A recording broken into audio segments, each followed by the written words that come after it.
il m'a apporté que viticule wa enfin mais ça ba an sare que ba fore bon ma il ba fognire ba volontiers voyez que tu m'as tellement modifié ni ben même fédération que le Europe mani gbajia odun la gbaro in choi nous a mis les filles lui croire ma gbalea nous quand les bébés mi no wona yo agbe tutu gba mo ji be ma wo li dodo de vie ajande do vie le nous do vie mo nyi mi abe fédération le yo de ngun la gbale o mais que la gbale o ame amasi de ke so mi abe sous section donc nous kentienya ANC a parti politique bien structuré yebeni elle le kwesi que yebe le lokwesi que yebe tagan et nous grand que l'état ne que ploné yeni congrès et défini na le que la zodo coup de temps non jo le congrès dia on la va pas conseil national voilà on la va pas conseil national conseil national on tient no jo le dia on la va pas comité exécutif no jo le comité exécutif dia on la va pas bureau national no jo le bureau national dia on la va pas comité politique on va pas comité politique restreint no jo le comité politique restreint on dia on la va pas et nous ko oyonabe comité des sages on la va pas commission nationale des comités fédéraux des conflits on la va pas la délégation des dames, on la va pas délégation de la jeunesse, on la va pas délégation des parlementaires, députés on délégation nationale des élus locaux, on la va pas délégation nationale des fédérations internationales, de l'ANC, délégation nationale des ministres missionnaires, les secrétaires nationaux, les commissions permanentes, les commissions spécialisées, les sections et les sous-sections, les fédérations nationales et internationales. On les voit, nene structure à l'éo. Et nous que voyez, nous les fédération internationale. Ah, fédération internationale, une fédération, ANCB fédération, c'est composé de sous-sections. Les sous-sections sont composées, non, c'est composé de une fédération composée de sections. Une section est composée de sous-sections. On les voit. Donc, nemia gwekpo ele anibe non la grande fédération benya la jo les sous-sections. Sous-section on la va section que bon la va aux fédérations. Obe, ce n'est pas 9 personnes qui peuvent constituer une fédération. On les voit vivre. Oui. Voir mais qu'on le que ba gban le ko le gban mo ni ba gban le amulo. On le peut voir. On y a agbeto amasi de que non pour vivre amere ni secrétaire adjoint les par exemple Bruxelles. Belgique oui. Améringi trésorier et né sous-section de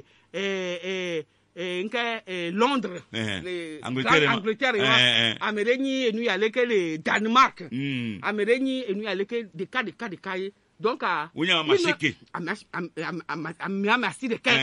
qui ne compose pas une fédération à moi on la tourne les fédérations et puis fédération que bien comme on veut le noir ce n'est pas la seule fédération internationale qui existe dans l'ANC, c'est la Fédération internationale Europe-Asie, Fédération internationale Afrique, Fédération internationale Amérique. Donc, à Meko, les Renois, ils sont issus de la Fédération Europe-Asie. Et encore, non, sous-section. Et Belgique, sous-section, section, Belgique, toi, c'est la Fédération internationale et nous ANC Europe Asie yeni dia tu fais les fédérations mais et nous y aller section et Belgique ainsi de suite le kaka va France ainsi de suite on le peut donc avec les noirs me fifia oso de kaka on y a massé de la fille vous yo aime le glonombe ça ne peut pas être la fédération internationale. Donc, là, le fédération internationale. Aujourd'hui, mon coup, on y est, mania bolé. Et va me dire, secrétaire, mon trésorier, nous voyons, mon cap, là, moi, à mon coup, on y est à peu près la tête, le ramasse. Voilà, nous, quand même, jibe, et bako, nous, kemba, m'gonarewa, mais, voilà, le keba, moyo, on a kaka, yobe, yole, mounou, sur le doda, au glonia, bobo, do, et noame. Surtout, quand les gens, noir, Osa Fédération internationale Europe Asie papier en tête. Moi papier en tête oui. Moi c'est bien nous que le do tito mia et nous amérim. Wabe amedio on le par exemple amédeni président par exemple ne fait section de fifia. Moi le au courant nous ko nglo. Nous que jo. Amedo par éduquer moi là par exemple amedo le Belgique fifia. Mais nous on le second doit obe yo omo réunion de pepe yo élevé voix contre les Kebenoube bon ANC alofi eto ole wonde yo me le d'accord kunu ya lekeleke bani nya yo la discuter le yo non domaine maître Isabelle manavia magavi mi mo popo club ndele jokule na mu va nanyi yo va na kungula le kama gbale ko et nous ya le konema il faut Jacob oui ANCAD muni Paga Ibe Hayo, c'est un parti politique structuré. Organisé. Ne amesiame par exemple oya oso egbapabe mulense melo alors muni enu ya ne sous section de ko tobo kwa o la so kwa la na kwa ngolo leta kwa agbonwo lo leta me kaka ku de to parce que enu ko le biaye gbo engbo na fifi ma dibe ma de gomebe structure ko muni structure yo nyo doit ils n'ont pas respecté la structure qui est la fédération internationale. Quand vous fédération et nous la fédération internationale, il aurait fallu on la sonia so yiwanto adomela yo section de la fédération internationale d'arrêt. On la pour nous poser nyanti kaka yo pato la globe bon fifia yo a saisi bureau national. Ben nous y a les cas yo me le d'accord ben dans les que et parti politique a dit mouni amené au chonso doit nya fike me le fifia. Mouni nya sia nya ko so na va bureau national. Moi je suis deuxième vice-président de l'ANC. Oui. Mais ce n'est pas tout ce que on amène. On connaît de la même manière qu'Apeto Jean-Pierre Fabro. On connaît de la même manière que Patrick Lossono. Voilà. Afrique, mia pata mia be idée là, ni be ni et moi je mia pata mila sonya va mila buenti kwa kaka. Y a majorité à nous que majorité à blanc et mila wa. Afrique problème à l'air. Ce n'est pas parce que 9 personnes amenons les filles les quoi oba gokwa décider be et nous aller ka mou les ya il que quoi to pas yo la blon les cadeau là quoi tout le parti politique qui compte au total aujourd'hui l'ANC compte 109 fédérations à supposer mais on à 9 on colle au noir ils composent encore que 9 personnes ne peuvent pas composer une fédération quand on les blanquer. Ces 9 personnes a supposé même que c'est vrai qu'ils aient fait et nous quelqu'un laissé à nous yoni et nous en fédération internationale on c'est bien fédération internationale de Capet là d'où nous est fédération 109 une fédération sur 109 fédérations maintenant possible Léon le possible et yoni tutuba et vegocha yoni be muyo et ha soso ko le a ici ameno. Il y a le congrès, le conseil national. Et tout ça. On s'est bien, dernière fois, congrès, souvent congrès, on est tous les 5 ans. Le congrès a lieu tous les 5 ans. Tous les 5 ans, on a que sauf si on a sauf les partis à décider là au congrès extraordinaire. Entre deux congrès, il y a le conseil national. Conseil national, là, on est tous les ans. Ni sur dernière fois il mis au conseil national les Nicolas Kobe il mi de nyoto gbogbo le que mi déjà au conseil national loin mais on lettre le secrétaire général a écrit à toutes les fédérations les 109 fédérations que comporte l'ANC mais wakata que connaît bon enyakele a messia be kobe on la so do congrès be do wo me a messia me ne so le kebe nyavane a me o la be nanyido conseil national wa me ne wa de susu so ame ko le onu egbe a mi mpo leta de pepe so wa gbo lo ambo mi mpo leta de pepe so wa gbo so enu ko le gbon so leta ya me fi le nu ya me fi a o mi mpo leta de pepe so wa gbo et donc le conseil national a eu lieu voilà le conseil national wa me a mort le wa me le flou et on a tiambé me fait so yo vo de gbova va assister au conseil national. Quand décision qu'on m'y prend qui fait l'objet d'un rapport général et de au moins une dizaine ou une vingtaine de recommandations. Il y a mis des dogo les et nous on dit à mon délégation les ouais mais bova au so yo vodak bova mais les so Amérique France blotti va assister au Conseil national, quand il prend une décision. Quoi? Mais toi, le Conseil national, mais quoi? Après toi, Jacob, elle est normale.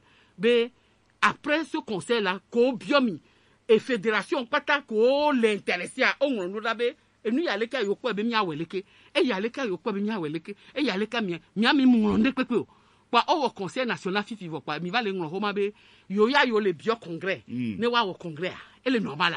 Tout le monde, au mon bio, c'est congrès, n'est pas écouté, nanamima. Après toi, Jacob, non, les gens au congrès, car, mouni 10 millions, ben, je sais de quoi je parle, ou 10 millions, ben, même les bio, c'est ben, n'a le congrès, l'écouter, nanamima. Même les nions, et fait quoi, tiens, n'y a le point, toi, chambe, statut, n'y a pas statut, en toi, tu as un l'enchon. Donc, nous, quand il y a 9 personnes n'ont pas compétence pour faire convoquer un congrès. Non? Agbeto Massi de quel vous les sous-sections, mais, on les compétents. Il veut que vous parlez, mais nous tirons. C'est bien, que vous avez tout le monde a collaboré, c'est un et nous, qu'on les blancs, la balai, mais nous, quand les blancs, mais nous, qu'on les blancs, la balai, et nous, on les règle pas, et nous, n'y a pas de miatolé, ni sobe, on y a mabe. Il y a tout à Baléade. Mais moi, j'ai l'impression, sincèrement, que recommander beaucoup que mis le conseil national. Oh, il y a ça que oye. Il y a ça que oye. Oh, il y a ça que oye, donc nous, qu'un nia. Et, n'aime pas bien ça que wa. C'est que, au dafou, n'a mais dafou, on l'a globé, on l'a so, et nous, ça que doit mourir, on l'a so que. Donc, et nous, qu'un nia. Il leur suffisait de les recommandations que nous avons.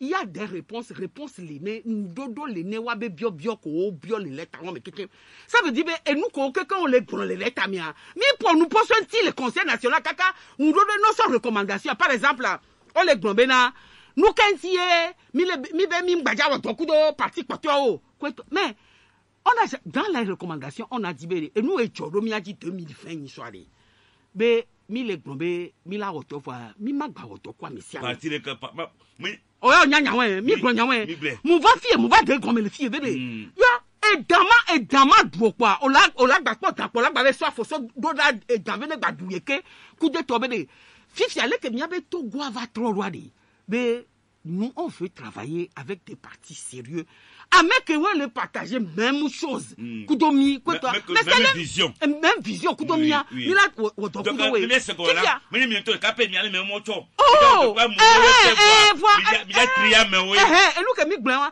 donc wa masi de kewa o ma te va douene agbeto gbogbo ke diani le conseil national kan wa me mi décider nene wo be enu ke tu mi anti be de mi awo to nene pa o ba gbo bi fi be no be mi npo mo be mi do la o to kwa me sia mi ma pa me re pepe mi ma ame ko le partager mi abe vision cha ne na mi ne be o to ku uni se pendant qu'on y est mi a pour du pa mi abe classique on est unique pa mi gba opposition mi gba nka be afu mi gba le wo mi gba wa fu le pepe ko re ne mi ma te no capable les les mianto mia domebena de ameko le partager mia mes vision de et tu ya be mia wa fune tu ya de ne mia de tu ya to le fu pepe mo wa ne mi maten we wa chon wa e wa cha ni enu ana mi wa ya wa ya mle gbonbena o da pu videbe de mi la so kewe agbo to no bena de ne no gbo to be le conseil national dernier conseil national be nu ko mi wa no gbo to be le quoi.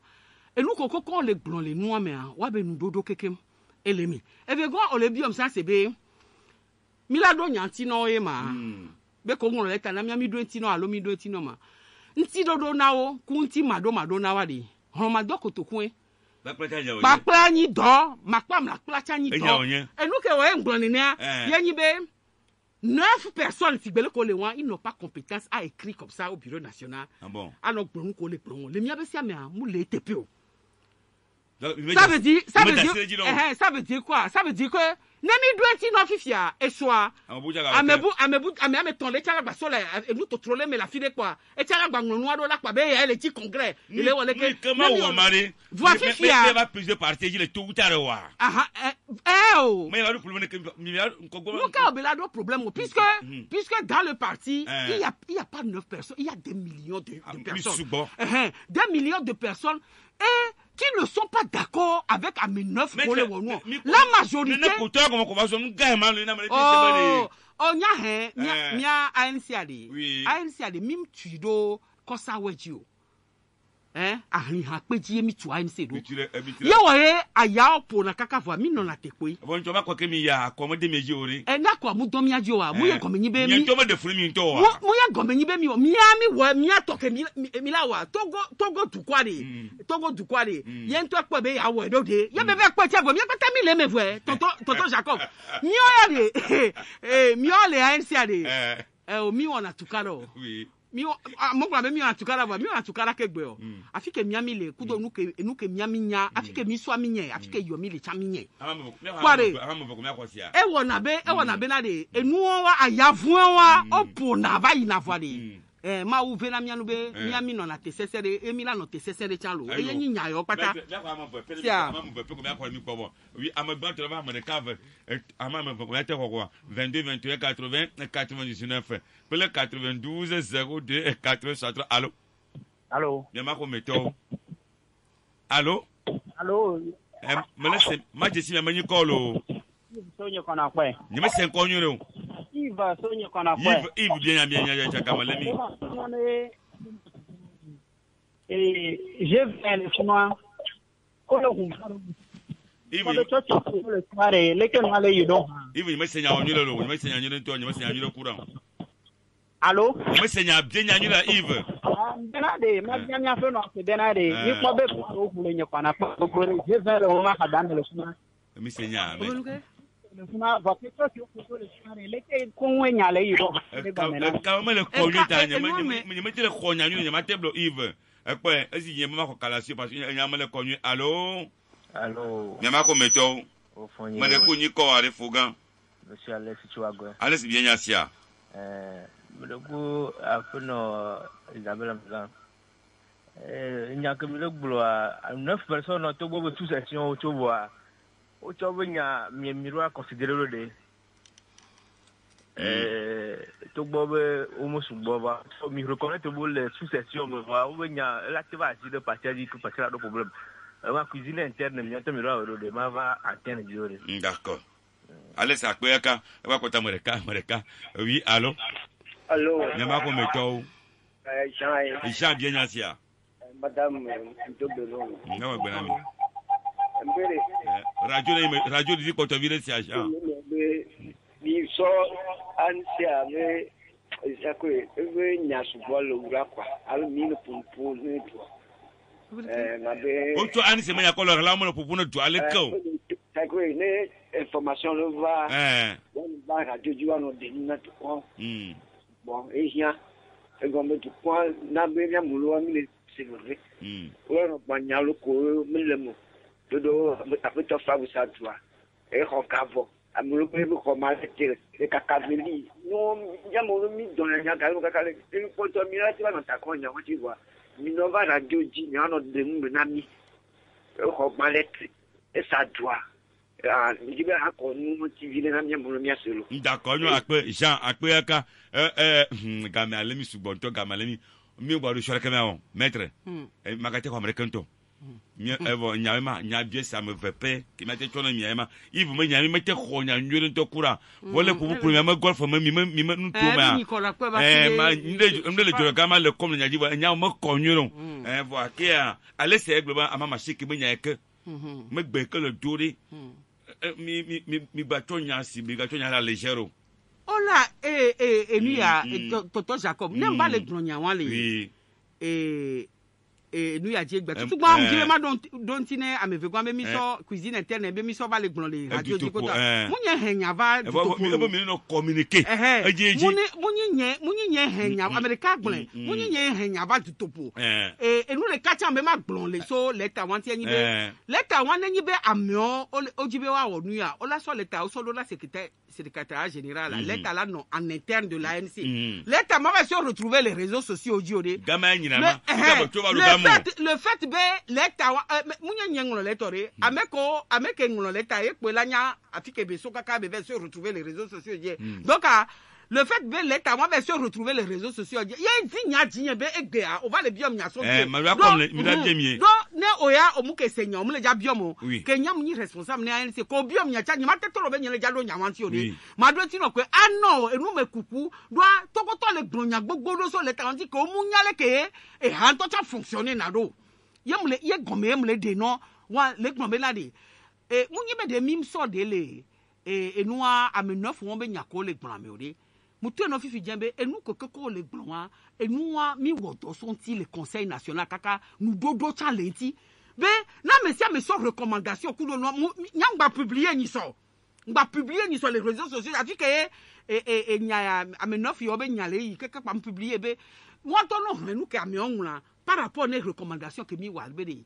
e mu dodo mo le nu kokoko le gbon wa ti o ma donc ameko le nu obe yo beke wa ogbonya be mi ngbo cha be mi nja oto kwa amere pe mi gbon be la de enu ke jodo mi aja de ezi mi aji be de ne mi le ja odo afia mi awoto kudo enu olo donc mi so wa be nya so gangbore enya mi le ko egbo mi le ji mi don ko na we nto chan mi se mi ponu poso enya ti kaka wa recommandation kudo enu kata so enya ti voir afi ke mi le gbon be papla ni do makpa cha ni do ale yenyi be ne mi do eti no fifia amebula gbaso lagbawe nene ami tonde so afide ko mu do compétence o lawe do no ti da mojo le funu no congrès kweto va ne mi gbadu eti no cha e wo be mi le humo be amesi ameni ne gereme kredro amesi ameni ne gereme ne mi gbadu eti no cha o la be nu ketie ami asire kacha ha me vi onyi sigbele ke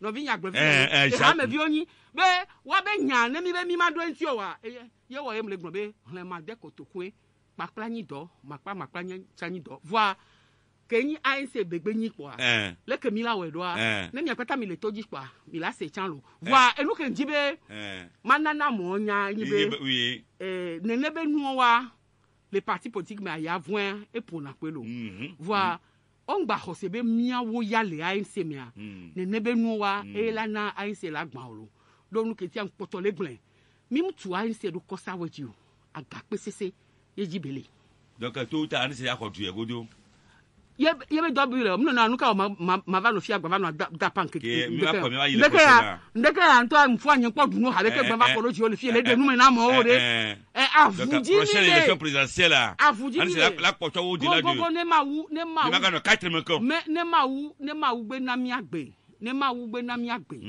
begbe na mi la me se kwa Dr Jacob na mi nu se kwa e ke nyi mi to mi la wo ne du ya ade to le aboyo me mi la poto no mi Senyala Isabelle ma me ga mi da ko yaka le 7e noir bolo ne mi dira ble ka me ga mo le mi mete gblon pe to gete me mete gblon pe aji me mete gblon anu mu nya ve mi abi le mo ji fe wa ka jogbo voto a mi mete to asele mo no wa mi atwa mi kpere ya enya suwa mi mate wenti do ke la popo de camera effectivement prochaine ya va so kware ma bia poto nyo no to mi te so pe daji kware mi ate zo mi ate tuche no keke ele vivre nto il y a pas de problème e nya no vivre nto e gbo te mi asiale ke mi akede nyu no gbe wa ogbe mi alo nan kwa Dr Jacob ma va de nu me akwe aka anyu akwe aka mi adogo bye bye.